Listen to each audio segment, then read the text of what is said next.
about visibility. I'm speaking today with Rich Kilmer. He is CEO of CargoSense. Hi, Rich. How are you doing, Lon? So this whole issue of logistics visibility, what is the status of it as it currently stands in your view? Well, different customers have different needs in visibility and different kind of fidelity of visibility, we'll say. Especially when you look at the main visibility providers today as defined by Gartner and the like. You're going to have the kind of leaders like Project 44, FourKites. These different companies are aggregating data from trucks and different types of transportation vehicles that are moving freight. Mm-hmm. And so they're using that data that's being collected by the driving of those vehicles in a secondary fashion to also provide visibility of what's in those trucks. So usually in like ELDs and things like that, which is a source of a lot of that visibility data, that data is there for a different reason, which is to track drivers, their logging of hours. And secondarily, they're saying, but we also have this location of this truck, we can use that for visibility on the freight.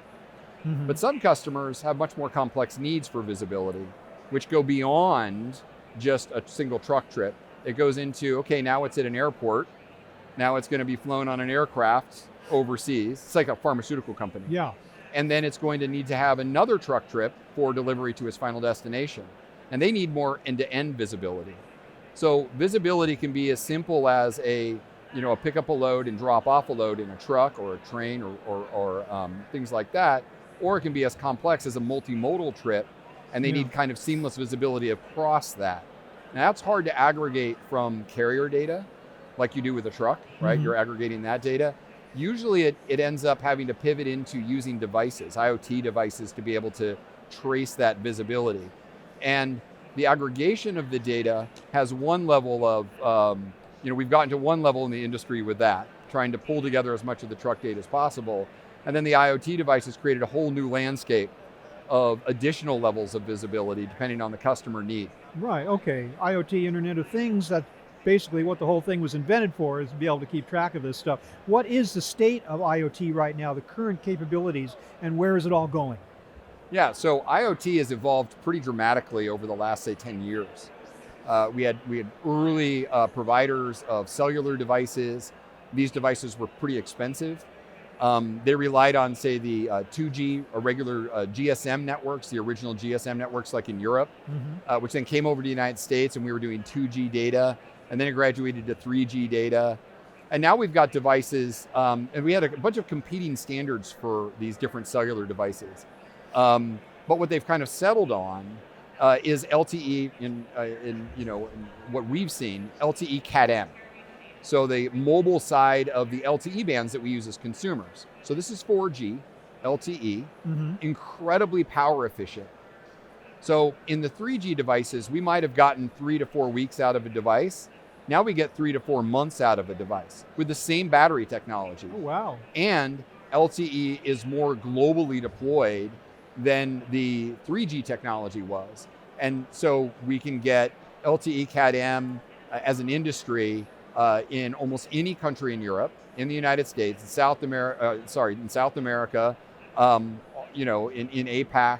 So we have true kind of cellular visibility now. Single SIMs get us roaming data plans across all of these things. So we can achieve kind of truly global terrestrial visibility, not yet in the air or on ocean, but ground-based visibility using that cellular device. And so IoT devices with that actually can solve a lot of visibility problems with that IoT that we've never been able to do before, with a battery consumption level that allows these devices to truly last the length of a trip, which could be multiple months, especially if ocean vessels are involved. Is this stage of the technology, are the IoT devices always on, always broadcasting, always sending out information, or only when they're pinged and No, they're actually transmitting, and when I say 2 to 3 to 4 months, that's at 15 to 30 minute ping intervals. Oh, wow. So they're updating incredibly often, very fine grained, and that's with GPS. So fine grained, accurate location down to say a 4 meter range. And in addition, those devices can talk to additional devices like Bluetooth devices to be able to relay that. And so to even further lower the cost of what it costs to be able to establish visibility with those devices. I can see how that would be of a special value to very high value shippers, as you point out, pharmaceuticals. Absolutely. It's got to be, integral. And it's not just about the value, it's about the complexity of what you're trying to control in that environment. You're trying to ensure that a pharmaceutical product is being stored correctly. Yeah. When it gets to a warehouse at an airport, that the airline is storing it in a refrigerated room, like the vaccines that we had during the pandemic. Mm-hmm. Those needed to be frozen, deeply frozen. Yeah. And but almost all the drugs we use today need to be refrigerated or kept within some temperature environment. And that environment is the environment around that cargo that's moving.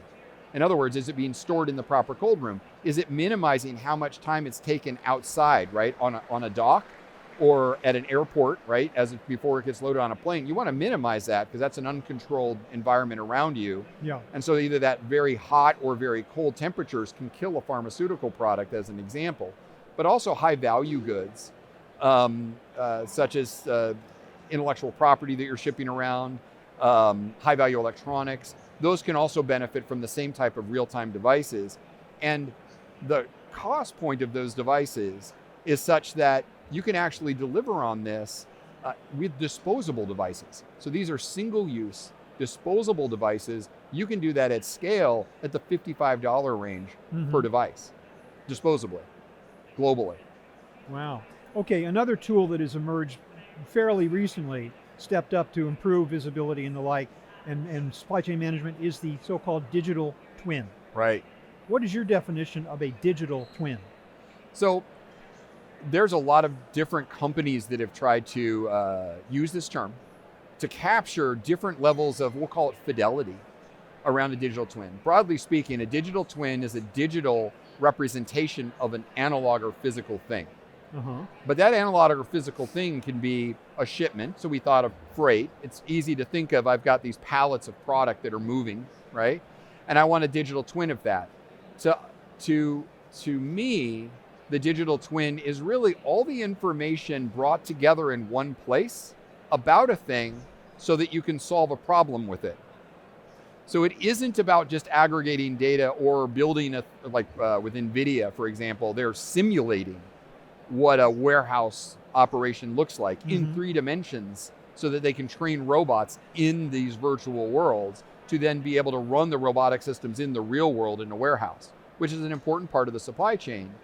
But when you're talking about transport, to us, and to me, the digital twin is really just the information necessary for you to be able to, in a sense, automate on top of that. What are we trying to do with it?